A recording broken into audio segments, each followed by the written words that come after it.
Bismillahirrahmanirrahim. Assalamualaikum warahmatullahi wabarakatuh. Innal hamdalillah nahmaduhu wa nasta'inuhu wa nastaghfiruh wa na'udzu billahi min shururi anfusina wa min sayyiati a'malina. Man yahdihillahu fala mudilla lahu wa man yudlil fala hadiya lahu. Wa asyhadu an la ilaha illallah wahdahu la syarika lah wa asyhadu anna Muhammadan abduhu wa rasuluh. Allahumma salli wa sallim wa barik ala nabiyyina Muhammadin wa ala alihi wa ashabihi wa man tabi'ahum bi ihsanin ila yaumiddin, amma ba'd. Ma'asyiral muslimin rahimani wa rahimakumullah. Alhamdulillah kita bisa melanjutkan kembali kajian kitab, membahas kitab Al-Islamu Muyassaran ila Fityanil Islam. Islam agama yang mudah, wahai para pemuda Islam, yang disusun oleh Syekh Ali ibn Hasan Al-Halabi rahimahullahu ta'ala. Dan sekarang kita masuk pada bagian yang ke-16 dari kitab ini, yaitu Al-Hajju ila Fityanil Islam, haji untuk para pemuda Islam. Qala al-muallif rahimahullah: al-hajju awalan, al-hajju faridatun min faraidil islamil muhimmah. Haji merupakan kewajiban di antara kewajiban Islam yang penting. Wa ruknun min arkanihil azimah, dan termasuk rukun di antara rukun-rukunnya yang agung. Kita semua tahu bahwasanya haji termasuk di antara rukun Islam. Qala Allah Ta'ala berfirman: walillahi 'alan nasi hajjul baiti man istata'a ilaihi sabilah wa man kafara fa innallaha ghaniyyun 'anil 'alamin. Dalam surat Al-Baqarah ayat ke-97 Allah berfirman yang artinya, dan wajib bagi manusia melaksanakan haji untuk Allah menuju Al-Bait, yaitu menuju Baitullah, bagi siapa yang mampu untuk menempuhnya.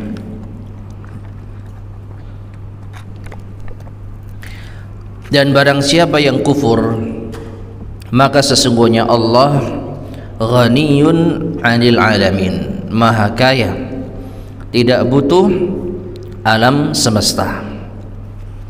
Wa qala an-nabiy sallallahu alaihi wasallam, dan Nabi sallallahu alaihi wasallam bersabda: Bunyal Islamu ala khamsin, Islam dibangun atas 5 perkara. Syahadati an la ilaha illallah, syahadat la ilaha illallah, wa anna Muhammadan Rasulullah, yaitu 2 kalimat syahadat. Wa iqamis salah, dan mendirikan salat. Wa ita'iz zakah, dan menunaikan zakat. Wa shaumi ramadhana, berpuasa di bulan Ramadan. Wa hajjil baiti man istata'a ilaihi sabila, dan haji ke Baitullah bagi siapa yang mampu untuk menempuhnya. Tentang kewajiban haji, ma'asyar muslimin rahimani wa rahimakumullah, jelas menurut Al-Quran dan As-Sunnah.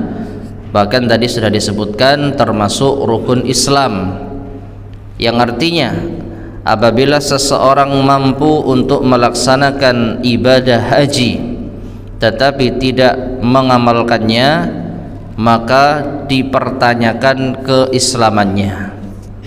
Karena yang namanya rukun itu tidak boleh ditinggalkan, ya. Yang namanya rukun itu apabila ditinggalkan salah satunya, maka akan menggugurkan seluruhnya. Maka dari itu ini bukan masalah yang sepele orang yang tidak mengerjakan haji padahal mampu.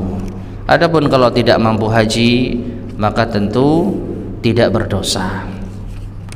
Taib. Kemudian Wa faridatul haji hadhihi, dan kewajiban haji ini innama tajibu 'alal muslimi, sesungguhnya wajib bagi setiap muslim, idza sara rajulan, apabila ia telah menjadi seorang laki-laki, mukallafan bit ta'ati wal ibadat, yang dibebani hukum di dalam Islam untuk berbuat taat dan untuk mengamalkan ibadah, atau mungkin lebih yaitu pasnya seorang yang sudah balik, baik laki-laki maupun wanita. Hanya saja di sini Syekh mengungkapkan dengan ungkapan rajulan, ya, laki-laki, padahal wanita juga apa? Wajib untuk haji. Wa amma idza kana tiflan, adapun apabila anak kecil, au sabiyan, ya sama, tifl dan sabi sama, duna an yablugha haddar rujulah, yang belum sampai pada batas dewasa, fala yajibu alaihi al-hajju, maka tidak wajib baginya haji. Walakinnahu idza hajjajahu abawah, akan tetapi anak kecil tersebut apabila dihajikan oleh kedua orang tuanya, maknanya kedua orang tuanya mampu untuk berhaji bersama anaknya yang masih kecil, fahajjuhu sahihun, maka hajinya sah, wali abawaihi fi hajjihi ajrun, dan kedua orang tuanya mendapat pahala dari haji anak tersebut. An Ibni Abbasin, dari Abdullah bin Abbas radhiyallahu anhuma, anna imra'atan rafa'at ila Rasulillah sallallahu alaihi wasallam sabiyan, bahwasanya ada seorang wanita yang mengangkat anaknya di hadapan Rasulullah sallallahu alaihi wasallam. Faqalat, dan berkata, ali hadza hajjun, apakah anak ini bisa melakukan haji? Faqala sallallahu alaihi wasallam, maka Rasulullah sallallahu alaihi wasallam menjawab, na'am walaki ajrun, iya, tetapi pahalanya untuk dirimu, ya, untuk ibunya. Naam. Ditambah lagi ma'asyar muslimin rahimani wa rahimakumullah, hajinya sahih dan pahalanya untuk orang tuanya, namun apabila sudah dewasa dan sudah balik, masih ada kewajiban haji bagi anak tersebut. Jadi haji di saat kecil itu belum mencukupi sebagai haji wajib. Jadi masih belum gugur kewajiban haji ketika anak tersebut dewasa. Jadi kalau sudah dewasa, ya masih ada kewajiban haji lagi. Adapun hajinya saat masih kecil, maka pahalanya untuk siapa? Orang tuanya.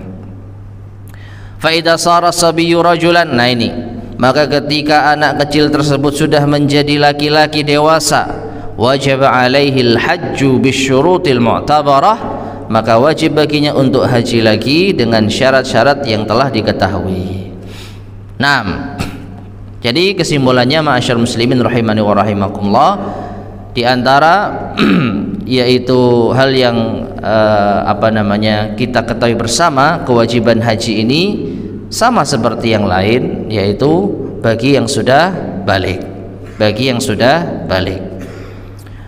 Kemudian poin yang ketiga, qala al-muallif rahimahullah, wa syurutu wujubil hajj, dan syarat-syarat wajibnya haji. Artinya seorang sudah dianggap wajib melaksanakan ibadah haji dengan syarat berikut ini. Beliau mengatakan al-istita'atu, yaitu kemampuan, wahiyal qudratu 'alal wusuli ila Makkah li ada'il haji fiha, yaitu kemampuan untuk sampai ke kota Mekah untuk menunaikan haji di sana, ya. Wan nafaqatul maliyatu, dan memiliki nafkah harta, allati tumakkinuhu minas safari, yang memungkinkan baginya untuk safar, ya, punya biaya untuk berangkat. Wa adail haqqil wajibi alaihi fil hajj, dan untuk menunaikan hak yang wajib atasnya ketika menjalankan haji.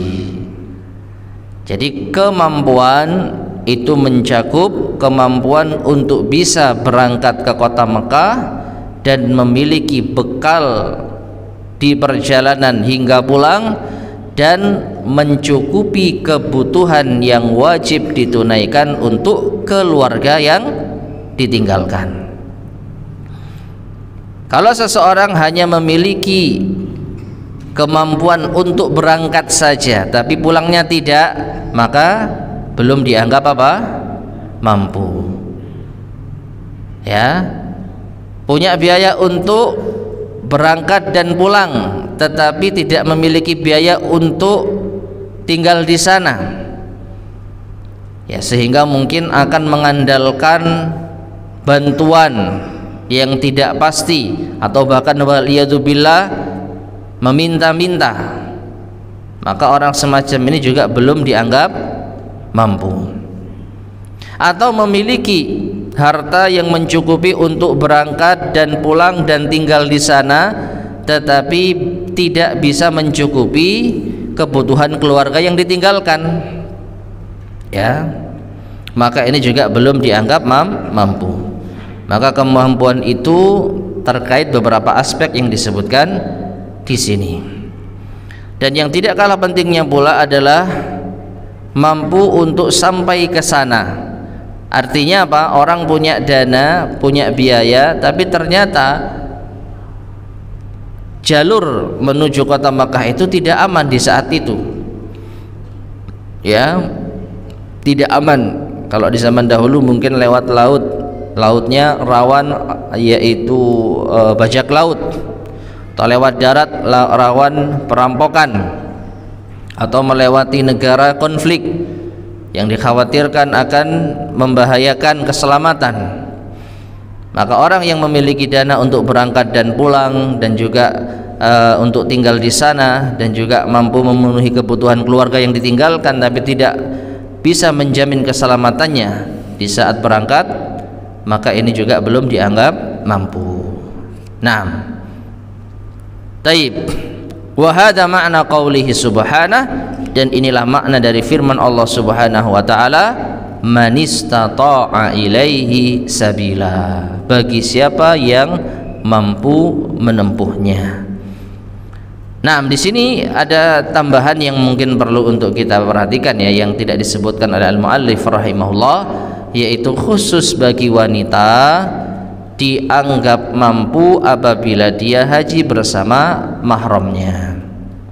Artinya, kalau seorang wanita, ya, dia ingin berangkat haji dan memiliki dana yang mencukupi tapi tidak ada mahram yang menyertai, maka dia dianggap tidak mampu, sehingga dia tidak berdosa apabila tidak berangkat haji, meskipun apa? Memiliki harta yang cukup untuk berangkat pulang dan juga menetap di sana, punya harta yang cukup, tapi karena tidak ada mahram yang menyertai, maka wanita semacam ini dianggap masih belum mampu. Artinya, kalau dia tidak berangkat haji, dia tidak berdosa. Kalau berangkat haji bagaimana? Kalau berangkat haji bagaimana? Ya, yang sahih tidak diperbolehkan karena tidak bersama mahramnya. Meskipun tidak bisa kita pungkiri ada perbedaan pendapat di kalangan para ulama. Ada yang berpendapat boleh karena ini mendahulukan kewajiban dengan syarat apa itu keamanannya terjamin, ya, wallahu a'lam bishawab. Namun yang lebih selamat tentu bersama mahram berdasarkan keumuman hadis Nabi SAW, tidak halal bagi seorang wanita muslimah yang bepergian jauh tanpa mahram. Wallahu a'lam bishawab. Taib. Kemudian wa makna qaulihi subhanah, dan makna firman Allah Subhanahu wa taala, wa man kafara fa innallaha ghaniyyun 'anil 'alamin. Dan barang siapa yang kufur, maka sesungguhnya Allah Maha Kaya dari alam semesta. Ai man ankara faridatal hajj, yaitu barang siapa yang mengingkari wajibnya haji, walam yaltazim biha, dan tidak yaitu iltizam, berpegang teguh dengannya, ya tidak memiliki komitmen untuk mengerjakan haji, tidak ada keinginan kuat untuk mengerjakan haji karena mengingkari wajibnya haji, faqad kafara, maka sungguh ia telah kafir, wa kharaja min dinil Islam, dan keluar dari agama Islam. Kenapa? Karena yang ditinggalkan atau yang diingkari ini bukan sekedar kewajiban biasa, tapi termasuk di antara rukun Islam yang tadi sudah kita sampaikan. Meninggalkan satu rukun dengan sengaja ini menggugurkan yang lain. Wallahu jalla wa ala, dan Allah jalla wa ala, laisa fi hajatin li hadzal munkir, tidak butuh terhadap orang yang mengingkari wajibnya haji ini. Wala lil alamin ajmain, bahkan Allah juga tidak butuh terhadap seluruh alam semesta, min insin wa malaikatin wa jinnin, baik manusia, malaikat maupun jin. Wa innama hum muhtajuna lahu subhanah, dan sesungguhnya justru manusialah yang butuh kepada Allah subhanahu wa ta'ala.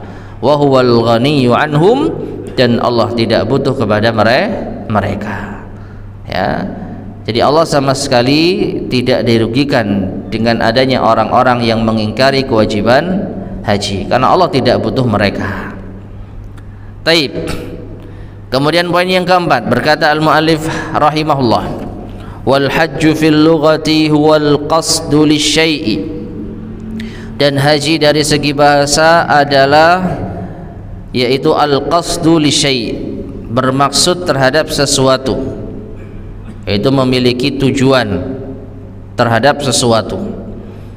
Wal hajju fi syara', sedangkan haji menurut syariat wal qiyamu bi a'malin wa aqwalin makhsusatin, itu mengerjakan amalan dan perbuatan khusus, yaqumu bihal muslimu fi ayyamin makhsusatin wa fi makanin makhsusin, yang dikerjakan oleh seorang muslim pada hari-hari tertentu dan pada tempat tertentu, ya. Jadi mengerjakan suatu amalan tertentu, baik itu berupa perbuatan maupun ucapan, di hari-hari tertentu dan di tempat tertentu.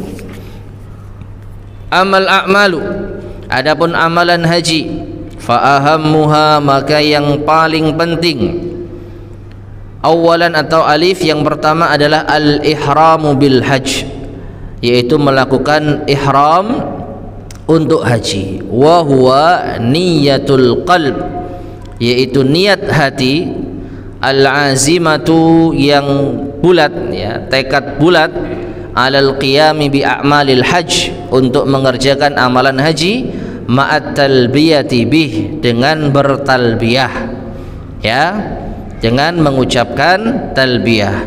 Wa talbiyatu bil hajj, dan talbiyah di dalam haji an yaqul, yaitu seseorang mengatakan labbaik Allahumma bil hajj, atau labbaik Allahumma hajjan, ya.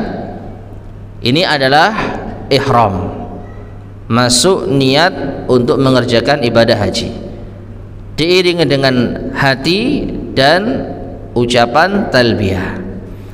Wa makna labbaik, sedangkan makna labbaik, ya, yang di sini diambil yaitu kata talbiyah, ai istajabtu li amrika ya Allah, yaitu aku penuhi perintahmu ya Allah, atau aku penuhi panggilanmu ya Allah. Jadi talbiyah itu maknanya pemenuhan panggilan, ya. Nah, jadi ma'asyar muslimin rahimani wa rahimakumullah, inilah amalan haji yang paling utama. Ibaratnya kalau kita mau sholat itu mengucapkan takbiratul ihram. Tidak ada artinya kita sholat sampai salam tanpa takbiratul ihram. Sama dengan kita tidak sholat, karena itu rukun asasi, ya, rukun yang mendasar, mengucapkan Allahu Akbar. Sholat tanpa mengucapkan Allahu Akbar maka dia belum dianggap masuk sholat, meskipun dia sudah sujud, ruku, bahkan salam. Karena masuk saja belum, bagaimana mungkin keluar, ya, bagaimana mungkin sudah dianggap selesai. Demikian pula dengan haji, ada pintu masuknya, yaitu dengan apa? Berihram. Niat di dalam hati disertai dengan ucapan talbiyah tadi, labbaik Allahumma bil hajj atau labbaik Allahumma hajjan. Taib. Wa yaqulul muslimu fi talbiyatihi, dan juga seorang muslim membaca di dalam talbiyahnya, labbaik Allahumma labbaik, labbaik la syarika laka labbaik, innal hamda wan ni'mata laka wal mulk la syarika lak. Ya, aku penuhi panggilanmu ya Allah, aku penuhi panggilanmu, aku penuhi panggilanmu, tidak ada sekutu bagimu, aku penuhi panggilanmu, sesungguhnya pujian dan kenikmatan yaitu darimu, milikmu, dan juga kerajaan tidak ada sekutu bagimu. Ya, adapun ucapan ini, talbiyah semacam ini, itu disunnahkan untuk diperbanyak, untuk dibaca. Adapun yang menentukan tadi adalah labbaik Allahumma bil hajj, yaitu ihramnya. Taib. Kemudian wa huwa bihadhihi talbiyati, dan dia dengan talbiyah ini yu'linu ikhlasahu fi tauhid rabbih subhanahu wa ta'ala, dia telah mengumumkan keikhlasan di dalam mentauhidkan Tuhannya subhanahu wa ta'ala, wa qiyamahu bil huquqil wajibati alaih, dan menegakkan hak-hak yang diwajibkan atasnya, tujaha ilahihi jalla wa ala, terhadap Tuhannya Allah jalla wa ala. Ya, jadi ada kalanya apa yang ada di dalam hati itu dituangkan dengan lisan, diumumkan itu dengan mengucapkan talbiyah ini. Ya, ini menunjukkan bahwasanya Islam bukan hanya amalan hati saja, tapi juga ada amal lisan, ya, dengan membaca zikir tertentu, bacaan tertentu. Baik, kemudian wa yakunu talabbusu bil ihrami bil hajj, dan melakukan ihram di dalam haji lil qiyami bi a'malihi, untuk mengerjakan amalan-amalannya, ibtidaan min yaumis tsamin, dimulai dari hari ke-8 min Dzulhijjah, di bulan Dzulhijjah, ila yaumil id, sampai hari raya, wa huwa yaumul ashiri min, yaitu pada hari ke-10. Wallahu a'lam bishawab. Kalau bisa kita simpulkan, ini adalah melakukan ibadah haji dengan berpakaian ihram. Bagi siapa? Kaum laki-laki, ya, berpakaian ihram yang wajib bagi jamaah haji dimulai dari tanggal 8 yang dikenal dengan hari tarwiyah sampai tanggal 10 setelah melakukan lempar jumrah, kemudian tawaf ifadah, dan juga mencukur rambut. Baru setelah itu dia bisa melepaskan pakaian ihramnya. Ya, intinya perincian tentang fikih haji tentu ada pelajaran tersendiri. Di sini kita hanya menjelaskan secara umum, ya. Dan yang tidak disebutkan di sini adalah umrah yang dilakukan sebelum haji, dan kebanyakan ini diamalkan oleh penduduk Indonesia, yaitu umrah atau haji tamattu.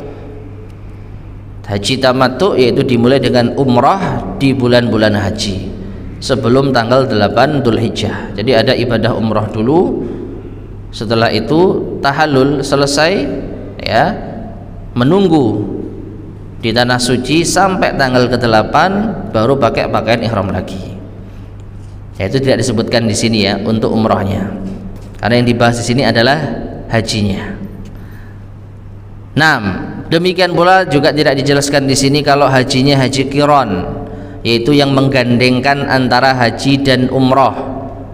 Maka memakai pakaian ihram tidak hanya mulai tanggal 8 saja, tapi semenjak dia tiba di tanah suci untuk menjalankan ibadah umrah sampai selesai, tapi tidak bertahallul, tetap berpakaian ihram di masa menunggu sampai tanggal 8 Dzulhijjah, lanjut ya untuk menjalankan ibadah haji. Al-muhim, yang penting di sini gambaran umum saja. Anggaplah haji tamattu ya atau haji ifrad. Kalau ifrad itu menyendirikan haji saja tanpa umrah. Kalau tamattu umrah dulu, terus lepas umrah bebas, baru tanggal 8 haji. Kalau ifrad, kalau qiran ya umrah sekaligus haji. Umrah sekaligus haji. Ya, jadi kalau mulainya misalkan tanggal 4 Dzulhijjah umrohnya, maka tanggal 4, tanggal 5, tanggal 6, tanggal 7 sampai tanggal 8 tidak melepas pakaian ihram. Karena langsung lanjut haji. Digandengkan antara umroh di tanggal 4 itu sampai haji di tanggal 8. Kalau ifrad hanya haji saja tanpa umroh. Atau umrohnya nanti setelah selesai ibadah haji. Nah, ini perinciannya ada di dalam fikih haji. Taib. Jadi itu amalan yang pertama ya, yang paling utama adalah ihram. Memulai haji dengan berniat dengan mengucapkan labbaik Allahumma hajjan atau labbaik Allahumma bil hajj. Sekali lagi, kalau hajinya tamattu maka memulainya di tanggal 8 Dzulhijjah, memakai pakaian ihram di tempat dia berada.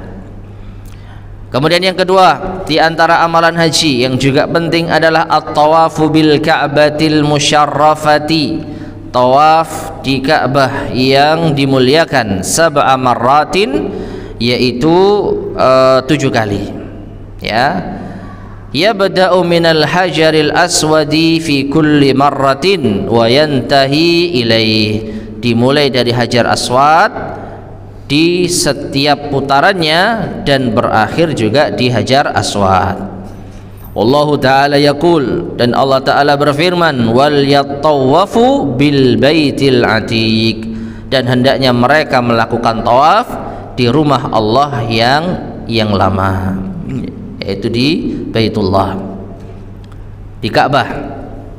Wal muslimu indama yatufu bil Ka'bati, dan seorang muslim ketika dia tawaf di Ka'bah, fa innahu yuqinu annahu yaqumu bi ibadatin min a'dhamil ibadat, maka sepatutnya dia meyakini bahwasanya dia sedang berdiri atau menjalankan ibadah di antara ibadah-ibadah yang paling agung. Wa yataqarrabu ila rabbih subhanahu, dan dia sedang mendekatkan diri kepada Tuhannya subhanahu wa ta'ala biqurbatin hiya min ajallil qurbat, dengan pendekatan diri yang paling mulia.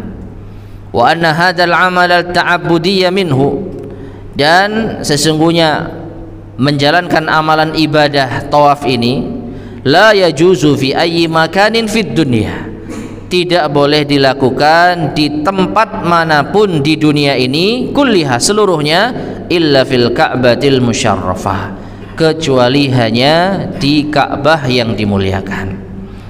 Ya, tidak boleh tawaf di tempat-tempat lain. Semulia-mulianya, yaitu tempat yang ada di muka bumi, maka tidak boleh untuk melakukan tawaf di sana. Contohnya di mana? Di Masjid Nabawi, tempat mulia, di Masjidil Aqsa, ya, tempat yang mulia, tapi tidak boleh untuk tawaf di sana. Demikian pula di kuburan, ya. Jadi tawaf tempatnya hanya di Ka'bah saja. Wa min huna kanat qimatul ikhlasi fi hadhil ibadah, dan disinilah terdapat nilai keikhlasan di dalam ibadah. Wa tajridiha lillahi jalla wa ala, dan memurnikannya hanya untuk Allah Jalla wa'ala. Tapi perincian tentang tawaf tentunya dibahas pula di dalam kitab fikih umrah maupun haji. 6. Kemudian yang ketiga, di antara amalan yang juga penting di dalam ibadah haji adalah as-sa'yu, sa'i baina Safa wal Marwah, antara Safa dan Marwah. Was-Safa wal Marwah, dan Safa dan Marwah ini jabalani saghirani fi Makkah, adalah dua gunung kecil di kota Mekah. Ya. Meskipun di sini juga ada Safa dan Marwah. Coba lihat di jendela sana. Ada Safa, ada Marwah, lantai 2. Ya. Tapi yang asli hanya ada di Mekah, ya. Dua gunung kecil yang ada di kota Mekah. Bijanibil Masjidil Haram, di sisi Al-Masjidil Haram. Yajibu 'alal muslimil haji, wajib bagi seorang muslim yang menjalankan haji, an yamshiya baina hadzainil jabalain, untuk berjalan di antara dua gunung besar ini. Ya, kalau sekarang sudah tidak berwujud gunung, ya, sudah masuk di dalam bangunan Masjidil Haram. Yabda'u bis Safa ilal Marwati marratan, dimulai dari Safa menuju Marwah itu dihitung 1 putaran. Wa hakadha, dan demikian seterusnya, sab'a marrat, selama 7 kali putaran. Summa yakunu nihayatu sa'yihi wa masyihi indal Marwah fil marratis sabi'ah. Kemudian akhir dari sa'inya dan berjalannya dia, ya, antara Safa dan Marwah itu berakhir di Bukit Marwah pada putaran yang ke-7, ya. Jadi Safa ke Marwah itu 1, Marwah ke Safa 2, begitu seterusnya. Hitungan ke-7 itu habis di Marwah. Dan lagi-lagi amalan-amalan yang perlu dikerjakan di antara Safa dan Marwah ini perinciannya ada di dalam fikih haji maupun umrah. Kemudian yang keempat, dal, yaitu yang keempat, tsummal iqamatu fi Jabal Arafat. Di antara amalan ibadah haji yang juga penting adalah menetap di Gunung Arafat, yauman au ba'da yaum, baik 1 hari penuh ataupun sebagian harinya. Wa yaumul wuqufi fi Arafatin yaumun azim, dan hari menetap di Arafah itu hari yang agung. Li'annahu al-yaumul ladzi akmalallahu ta'ala fihi li hadhihi al-ummati dinaha, karena di hari itulah Allah Ta'ala telah menyempurnakan bagi umat ini agamanya. Kama qala subhanahu, sebagaimana Allah Subhanahu wa ta'ala berfirman, al-yawma akmaltu lakum dinakum wa atmamtu alaikum ni'mati wa raditu lakumul islam dina. Dalam surat Al-Maidah ayat yang ketiga, Allah berfirman yang artinya, pada hari ini telah aku sempurnakan bagi kalian agama kalian, dan telah aku sempurnakan atas kalian nikmatku, dan aku ridha Islam sebagai agama bagi kalian. Ya. Dan ayat ini diturunkan pada hari Arafah saat Nabi SAW menjalankan ibadah haji. Taib. Wallahu ta'ala, dan Allah Ta'ala juga yaghfiru li'ibadihi fi hadzal yaumil azim, mengampuni hamba-hambanya di hari yang agung ini, dzunubahum wa athamahum, dosa-dosa mereka dan kesalahan-kesalahan mereka.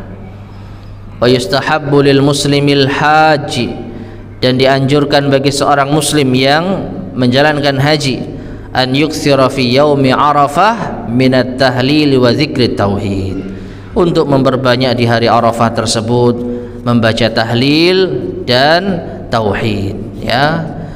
An Abdullah bin Amr bin al-As radhiyallahu anhuma, dari Abdullah bin Amr bin al-As radhiyallahu anhuma, anna an-nabiy sallallahu alaihi wasallam qala, bahwasanya Nabi SAW bersabda, khairud du'a du'a'u yaumi Arafah, sebaik-baik doa adalah doa di hari Arafah. Wa khairu ma qultu ana wan nabiyyuna min qabli, dan sebaik-baik yang diucapkan oleh para nabi, ya, dan sebaik-baik yang aku ucapkan dan para nabi sebelumku, la ilaha illallah wahdahu la syarikalah wa asyhadu anna Muhammadan abduhu wa rasuluh. Ya, ini adalah bacaan yang terbaik. Oleh karena itu hendaknya ini diperbanyak ketika seorang wukuf di Arafah. Baik, sudah masuk Isya? Bisa adzan terlebih dahulu.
Bismillahirrahmanirrahim. Ma'asyar muslimin rahimani wa rahimakumullah. Jadi amalan yang yaitu penting, bahkan bisa dikatakan yang terpenting setelah ihram di dalam menjalankan ibadah haji adalah wukuf di Arafah. Bahkan Rasulullah sallallahu alaihi wasallam menyebutkan al-hajju Arafah. Haji itu intinya adalah wukuf di Arafah. Adapun perincian sekali lagi tentang penjelasan adab-adab dan amalan-amalan yang bisa dikerjakan di Arafah, maka ini ada penjelasannya tersendiri dalam kitab atau pembahasan fikih haji maupun fikih haji ya, karena umrah tidak ada wukuf Arafah. Taib. Sedikit mungkin tambahan ya. Di sini Syekh Al-Muallif rahimahullah taala menyebutkan al-iqamah fi Jabal Arafat, yaitu menetap di Gunung Arafah. Bagi sebagian jamaah mungkin ada yang lebih mengenal dengan nama Jabal Rahmah, ya, Gunung Rahmat. Maka wallahu alam bisawab, yang lebih tepat adalah kita menyebut dengan Jabal Arafah, Gunung Arafah, karena Jabal Rahmah itu penamaan yang tidak ada dasarnya. Dinamakan Jabal Rahmah karena ada rumor disitulah bertemunya Nabi Adam dan Hawa, lalu mereka kembali memadu kasih sayang setelah terpisah dari surga. Jadi seakan-akan gunung kasih sayang. Bahkan penamaan gunung ini dengan Gunung Rahmah, Jabal Rahmah, ini bisa berpotensi terjadinya beberapa pelanggaran. Kenapa? Karena diyakini gunung ini membawa kasih sayang, sehingga tidak sedikit orang-orang mendatangi gunung tersebut untuk mencari keberkahan, mencari jodoh, menuliskan nama-nama mereka dan pasangan-pasangan mereka di batu-batu dengan harapan bisa langgeng, ya, perjodohan mereka. Waliyadzubillah, ini termasuk di antara bentuk kemungkaran. Maka dari itu Syekh di sini menyebut dengan Jabal Arafah. Ya, ini lebih apa? Lebih tepat. Dan kalau kita perhatikan Jabal Arafah ini sudah cukup mewakili, ya, rahmah. Karena yang dimaksud dengan rahmah tentu kasih sayang Allah Subhanahu wa taala. Bagaimana itu? Arafah dari kata ya'rifu, seorang mengetahui.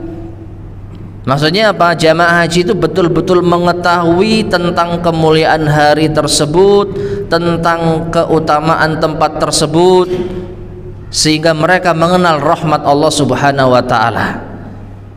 Sehingga mereka benar-benar mengetahui rahmat Allah turun kepada mereka. Bagaimana tidak, Allah mengampuni dosa di hari tersebut. Bahkan dalam sebagian riwayat, hari di mana Allah membebaskan hamba-hambanya, hari di mana Allah paling banyak membebaskan hamba-hambanya dari api neraka, di hari Arafah. Maka dengan wukuf di Arafah, hamba-hamba mengenal kasih sayang Allah Subhanahu wa taala. Nah, ini sudah mencukupi penamaan Arafah dibandingkan dengan rahmah, ya.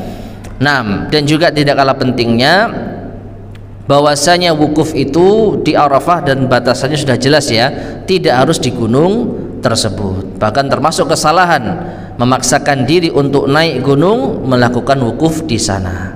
Wallahu ta'ala alam bissawab. Taib, kita lanjutkan sedikit. Wa ammal ayam, tadi kita sebutkan definisi haji adalah mengerjakan amalan-amalan tertentu. Tadi sudah kita sebutkan amalan yang inti, ada ihram, ada tawaf, ada sa'i, dan ada wukuf di Arafah, dan masih banyak lagi sebenarnya.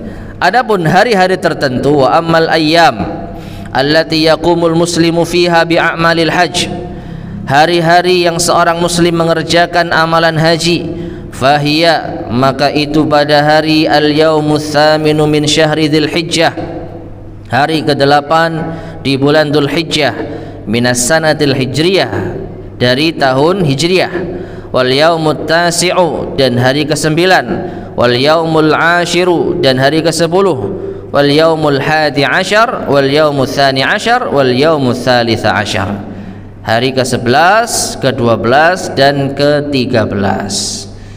Jadi total berapa hari? Mulai tanggal 8 sampai 13, kurang lebih 5 hari, ya. Jadi amalan haji itu hanya dikerjakan pada hari-hari ini saja. Sekali lagi, amalan inti hajinya. Adapun kalau kita tambahi dengan umrah seperti haji tamattu, maka tentu dikerjakan sebelum tanggal 8 Dzulhijjah.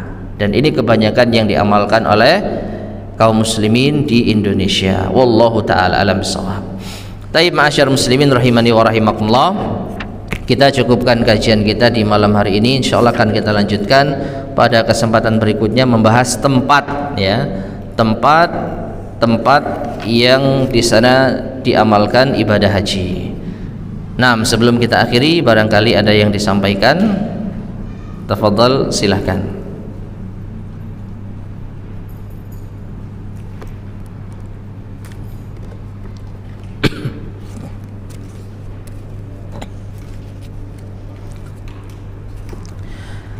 Tidak ada?